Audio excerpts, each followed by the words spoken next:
یہ آپ دیکھ رہے ہیں نظر مجرحا نظر آ رہا ہوگا سب کو بھی، پیچھے والوں کو بھی شاید. یہ مجرحا لکھا ہوا ہے. اس کے عقلی اعتبار سے اس کو پڑھنے کی 4 شکلیں ہیں. ان میں سے کون سی پڑھنی ہے وہ بھی بتاؤں گا. عقلی اعتبار سے اس کو پڑھنے کی 4 شکلیں نکل جاتی ہیں.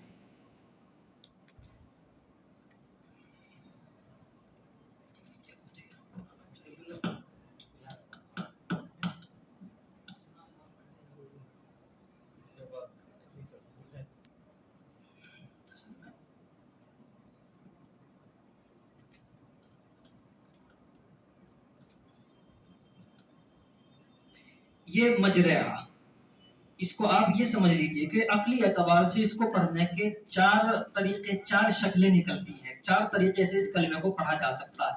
نمبر 1 مکمل فتح الف مجروحا. نمبر 2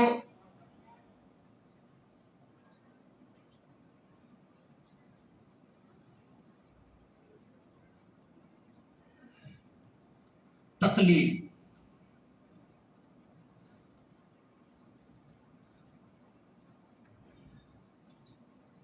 کسرہ سمجھ لیجئے گا اس کو. یہ پڑھنے کے اس کے 4 طریقے نکلے. نمبر 1 فتح یعنی مجروحا. نمبر 2 تقلیل. اس تقلیل کو امالہ صغرا کہتے ہیں. ہمارے یہاں امام حفص رحمۃ اللہ علیہ کی روایت میں یہ کلمہ امالے کے ساتھ پڑھا جائے گا اور ہمارے یہاں تقلیل کے ساتھ پڑھا جا رہا ہے.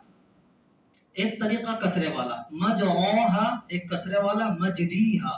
ان دونوں کے درمیان میں 2 طریقے. ایک کو امالہ صغرا کہتے ہیں، ایک کو امالہ کبریٰ کہتے ہیں. امالہ صغرا کا دوسرا نام تقلیل بھی ہے. ہمارے یہاں تقلیل ہو رہی ہے، امالہ نہیں ہو رہا. اگر الف کا جھکاؤ فتحے کی طرف زیادہ ہے، زیر جو ہم اس کے جھکا رہے ہیں، اگر جھکاؤ الف کی طرف زیادہ ہے تو تقلیل امالہ صغرا ہوگا، اور اگر جھکاؤ زیادہ کسرے کی طرف ہے، کسرے کی جانب ہے، تو امالہ ہوگا، جس کو امالہ کبریٰ کہتے ہیں. فتح پڑھنے کا طریقہ 4 طریقے درجہ بدرجہ اسی طریقے سے آپ کو بتائے جا رہے ہیں. فتح پڑھنے کا طریقہ مجروحا. نمبر 2 تقلیل مجرحا. نمبر 3 امالہ مجریحا. نمبر 4 کسرہ مجریحا. ری رے رے را رو رے رے ری. ٹھیک ہے. اس میں تقریر نہیں ہونی چاہیے. امالہ ہوگا. حضرت ابراہیم سے غلطی ہو گئی، انہوں نے اس کو پڑھ دیا یہ تقلیل نہیں ہوگی، امالہ کبریٰ ہوگا.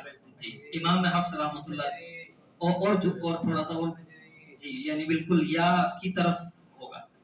ہاں یہ سن لیجئے گا مجرو مجرے مجرے مجری. فرق سمجھ میں آ رہا ہوگا. جی تیسرا طریقہ ہے وہ ٹھیک ہے.